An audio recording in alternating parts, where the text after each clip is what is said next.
minasyaitonirrajim. Bismillahirrahmanirrahim. Assalamualaikum warahmatullahi wabarakatuh.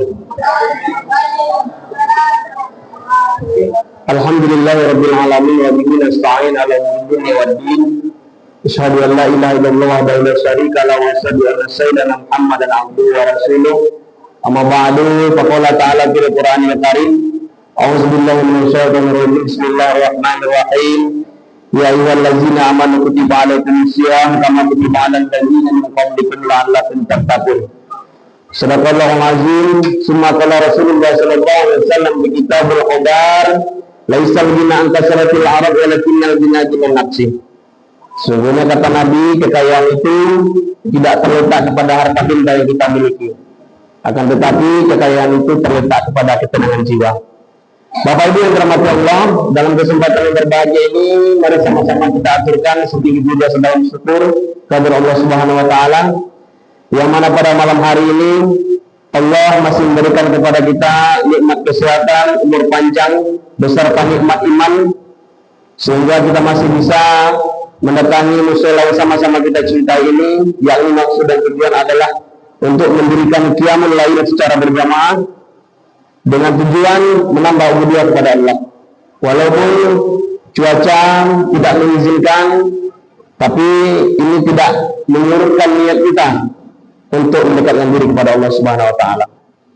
Kemudian salawat dan salam kita kirimkan kepada Nabi besar Muhammad sallallahu alaihi wasallam dengan melafazkan bersama-sama Allahumma shalli ala sayyidina Muhammad wa ala ali sayyidina Muhammad, karena kalau bukan karena perjuangan beliau, pada saat ini kita tidak akan berada di mushola yang sama-sama kita cintai ini, dan bahkan kita tidak akan pernah merasakan manisnya iman dan Islam pada saat ini. Sampai-sampai Allah abadikan di dalam Al-Quran, kuntum khairu ummah, kata Allah, kamu adalah sebaik-baik umat di antara umat-umat yang lain. Kaum muslimin yang dirahmati Allah, yang sama-sama kita hormati pengurus mushola Darul Quran Asyam beserta jajarannya yang telah bersusah payah mengatur bagaimana mushola ini bisa tetap ramai, bagaimana mushola ini pembangunannya bertambah, dan bagaimana caranya mushola ini istilahnya selalu ada aktivitas keagamaan di dalamnya. Mungkin kita perhatikan secara kasat mata tugas pengurus itu mungkin ringan, tapi itu butuh perjuangan. Bagaimana mereka bekerja kita tidak pernah melihat. Kadang mereka bekerja di belakang kita. Jadi terima kasih kita ucapkan kepada pengurus dan jajarannya. Kemudian yang sama-sama kita hormati alim ulama, cadel pandai, ataupun tokoh-tokoh masyarakat, khususnya kaum muslimin dan muslimat yang hadir pada malam hari yang berbahagia ini. Sebelum kita masuk kepada topik yang telah ditentukan oleh pengurus, mungkin ada sebagian ibu-ibu apa-apa di belakang itu, kalau tidak salah Ustaz itu acok macam itu hari ini. Nah, kebetulan Bapak Ibu yang dirahmati Allah, pada malam hari ini Ambo diambil kesempatan untuk menyampaikan tausiah agama di mushola yang sama-sama kita cinta ini. Kalau ada yang malu dan menanyamu, dia tutup mata. Ini suruh mengkala walakan bila mengkala. Tidak usah saya lihat orangnya, lihat saja, dengar saja apa yang dia katakan. Kalau malu saya lihat buah, beliau mengambil, tidak jadi masalah. Tapi beberapa menit ke depan ini Anda dipercayakan oleh pengurus untuk menyampaikan tausiah agama. Hadirin yang dirahmati Allah, sebagaimana yang telah ditentukan oleh pengurus, topik ceramah kita pada malam hari ini adalah bulan Ramadan adalah bulan pendidikan kesehatan pola makan. Bapak Ibu yang dirahmati Allah, mungkin ada sebagian di antara kita di hari-hari biasa kalau terlambat makan kambing mahal, ada yang menjadi sakit mah. Tapi ketika bulan Ramadan, ketika dia berpuasa, tidak datang mah tadi, hilang mah seketika. Jadi apa sebenarnya dibalik hikmah dibalik puasa ini terhadap orang sakit mah? Sebenarnya orang yang sakit mah itu bukan berarti orang yang tidak makan, akan tetapi adalah orang yang makannya tidak teratur.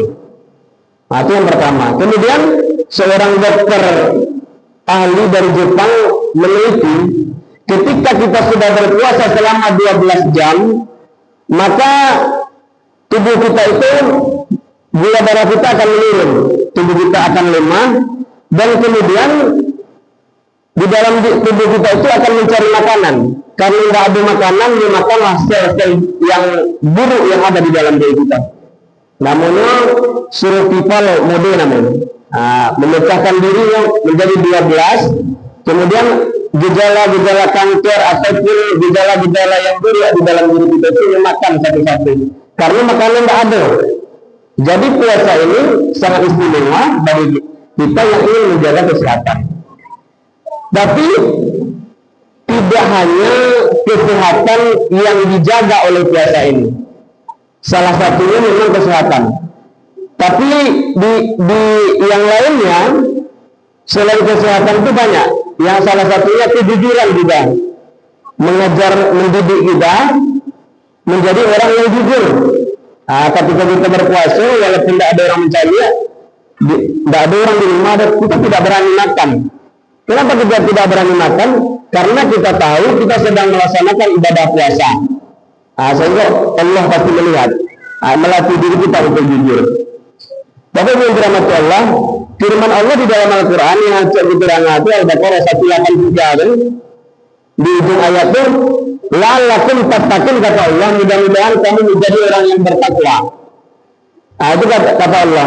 Tapi sebelum kita bahas itu, kita akan membahas asbabun nuzulnya. Kenapa ayat itu turun? Al-Baqarah 183 bahas sampai turunnya kata dunia Allah. Setiap ayat yang turun itu ada sebabnya. Kenapa ayat itu turun? Jadi pada masa Rasulullah SAW, tahun kedua daripada hijrah, bertepatan pada bulan Sya'ban, bercerita-ceritalah orang Yahudi. Katanya agama Muhammad itu adalah agama yang sempurna. Tapi bahas tidak pernah mencari orang-orang Islam itu berpuasa. Sampailah berita ini ke telinga Muhammad. Sehingga ditemui oleh Nabi Muhammad pemuka Yahudi tadi. Ditanya oleh Nabi Muhammad, hari-hari apa saja kalian melakukan ibadah puasa? Dijawab oleh orang Yahudi, kami berpuasa pada hari Sabtu, kemudian kami berpuasa pada tanggal 10 Muharram. Bagus sampai berpuasa kalian pada tanggal 10 Muharram, kata Nabi, karena kami merayakan kemenangan Nabi Musa alaihissalam dari kejaran Fir'aun dan rombongannya. Sehingga pada saat itu Rasulullah SAW mewajibkan puasa kepada seluruh sahabat. Jadi di dalam ayat itu sebagaimana telah diwajibkan atas orang-orang sebelum kamu. Jadi sebelum kita melaksanakan siam Ramadan itu, dahulu diwajibkan berpuasa 3 hari di setiap bulannya dan tanggal 10 Muharram. Tapi karena ayat ini turun, Al-Baqarah 183, makanya puasa yang 3 hari tadi beserta puasa 10 Muharram tadi berubah jadi puasa sunnah. Yang diwajibkan hanya puasa siam Ramadan yang kita laksanakan setiap tahunnya. Itulah asbabun nuzul Bapak Ibu rahmati Allah. Kemudian di ujung ayat, la'allakum tattaqun, kata Allah, mudah-mudahan kamu menjadi orang yang bertakwa. Jadi orang yang bertakwa itu sebenarnya orang yang seperti apa? Akan kita bahas takwa itu terdiri yang pertama huruf ta. Ta itu adalah tawaduk. Apa arti tawaduk? Itu adalah rendah hati.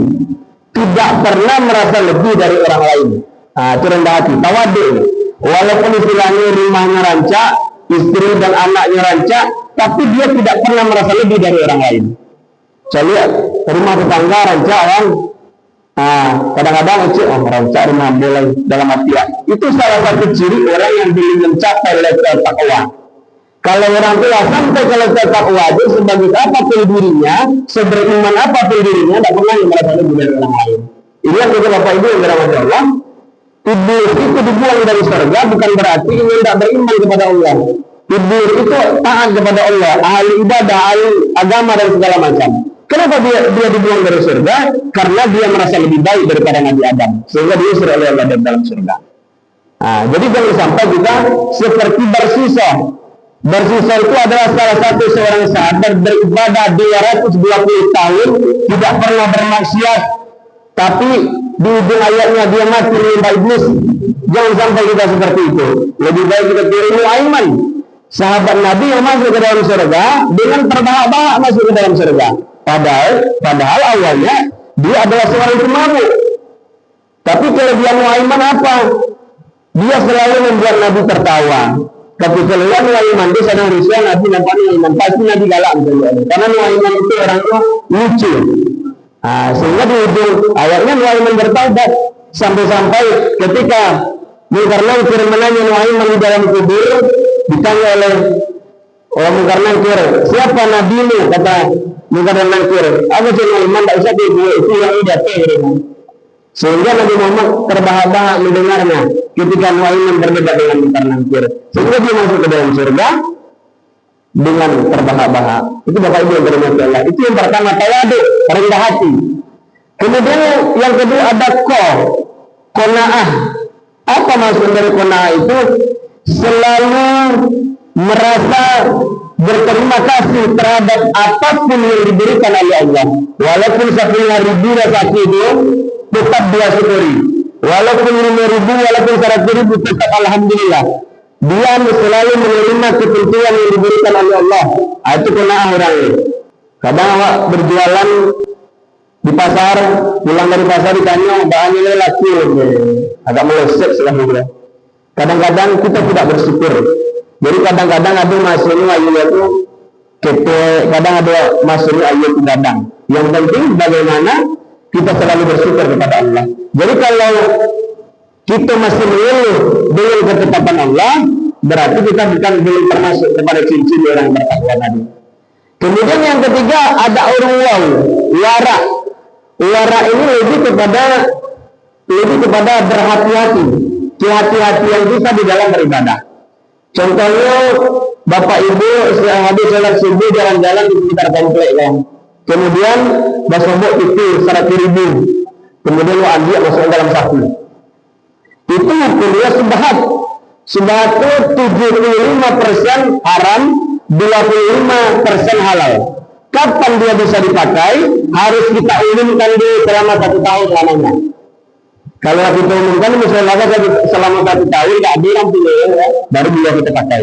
Tapi ada sebagian orang walaupun itu boleh dipakai tapi tidak ingin ambil karena tidak hartanya. Itu salah satu ciri orang yang warak. Walaupun boleh diambil. Jadi untuk mengumumkan suatu benda yang kita dapat itu tergantung dari jumlahnya. Kalau 500 rupiah dia tidak pernah dia setahun itu. Tergantung. Ini ada kategori-kategorinya. Tapi dalam salah satu ketentuannya, kalau dia tergolong banyak, maka diumumkan selama 1 tahun. Itu orang yang warak. Kemudian yang terakhir ada ruya, yakin. Itu yang paling menanamkan di dalam diri kita. Hakul yakin, benar-benar yakin juga bahwa Allah itu adalah satu-satunya sang pencipta yang ada. Kadang-kadang kita ragu Bapak Ibu yang dirahmati Allah. Oh ini lagi setelah mati ya. Awalnya awak percaya, awak nanti percaya akan hari akhir. Kemudian juga di rumah menonton TikTok keluar video orang kafir. Kecil orang kafir aja itu tidak ada setelah mati. Kalau mati alam mulai ragu dalam hati kita. Ragu itu keraguan. Yang ragu tadi itu yang salah satu ciri bahwa kita itu belum tergolong kepada orang yang bertakwa. Jadi bisa kita timbang-timbang diri kita ya, sampai kita tolong bisa di hari Ramadan kepada letak takwa tadi, itu begitu tanya. Sudah tawaduklah kita, sudah qanaah kita, sudah waraklah kita, dan kemudian sudah yakinlah kita kepada Sang Pencipta. Itu Bapak Ibu yang berhormat Allah. Kemudian pada suatu ketika Nabi Muhammad SAW sedang melaksanakan khutbah, kemudian Rasulullah mengatakan amin amin amin 3 kali. Kemudian sahabat heran. Sahabat tak mendengar apa-apa, tapi kok Nabi mengatakan amin yang sangat keras sebanyak 3 kali. Setelah sholat ditanya oleh para sahabat, ya Rasulullah, tadi kami mendengar engkau mengatakan amin 3 kali. Apa yang kita dengar? Apa kata Rasulullah? Ketahuilah wahai para sahabat, tadi ketika saya sedang berkhutbah, malaikat Jibril sedang berdoa kepada Allah. Apa doanya yang pertama? Ya Allah ya Tuhanku, kata malaikat Jibril, jangan engkau terima puasa seorang anak yang durhaka kepada kedua orang tuanya. Itu yang pertama doanya, diaminkan oleh Rasulullah. Jadi kalau ada risiko anak-anak yang durhaka kepada orang tuanya, tidak minta maaf kata orang menjelang puasa, kata jangan diterima kata malaikat Jibril. Itu golongan yang pertama. Kemudian doa yang kedua, Jangan engkau terima puasa seorang istri yang durhaka kepada suaminya. Lo minta maaf bertambah sebelum Ramadan. Lalu sebagian alhamdulillah. Bazar minta maaf ya bu. Dan ambo minta maaf ya dah. Ketahui lah menurutkan terbaik. Mungkin ambo ada salah. Iya betul bang. Tapi yang merasa udah dan ada salah ambo. Ambo ala minta maaf kan. Itu masih bilang lah kita aja. Ambo rasa udah dan ada salah. Kadang-kadang kita seperti itu. Jadi bapak ibu, khusus kepada kaum ibu, kalau ada merasa bersalah kepada suaminya, tidak perlu menunggu bulan Ramadan. Setiap hari selesai sholat maghrib atau menjelang tidur, kita minta maaf dulu kepada suami kita. Karena suatu ketika Fatimah minta maaf kepada Sayyidina Ali karena Sayyidina Ali bersakti hatinya kepada istrinya. Namun Sayyidina Ali tersenyum sampai Fatimah mengelilingi Sayyidina Ali berlari-lari seperti anak kecil. Baru tersenyum Sayyidina Ali tadi, baru memaafkan istrinya. Kemudian berita itu sampai ke telinga Rasulullah. Apa kata Rasulullah? Ketahuilah Fatimah, kalau seandainya tadi Sayyidina Ali tidak memaafkanmu, seandainya engkau mati, aku tidak akan menyelamatkanmu. Itu kata Rasulullah. Itu dari ibu. Jadi kalau ibu pun yang ibu jalannya mudah. Yang pertama, sholat 5 waktu. Yang kedua, saum Ramadan, berpuasa kepada bulan suci Ramadan. Yang ketiga, hormati suamimu. Kata Rasulullah, masuklah ke dalam surga dari pintu mana yang kau suka. Masuklah, barang banyak yang bisa dijaga. Tapi sholat itu mudah, puasa mudah. Ketika menghormati laki itu agak payah. Suku agak keren. Apalagi kadang-kadang ibu-ibu itu penghasilannya lebih tinggi daripada laki. Itu yang banyak. Udah loh bangun. Awalnya panik mencari. Udah penghasilannya ketek. Padahal ketika seorang istri ikut mencari nafkah, dia ikhlas membantu perekonomian sebuah keluarga, jatuhnya sedekah. Sebenarnya sama yang bersedekah Bapak Ibu yang dirahmati Allah. Karena rezeki itu ada saling ketergantungan namanya. Memang kini rasa kubur gaji ibu gadang. Kalau enggak itu sang ibu mungkin kalau dipecat tahan di perusahaan sampai bekerja ada saling ketergantungan. Bapak Ibu yang dirahmati Allah, mudah-mudahan kita tergolong kepada orang-orang yang bertakwa sebagaimana yang difirmankan oleh Allah di dalam Al-Quran 183 tadi. Perlu diterkurangnya, mohon maaf karena kesempurnaan hanya milik Allah. Wabillahi taufiq wal hidayah. Assalamualaikum warahmatullahi wabarakatuh.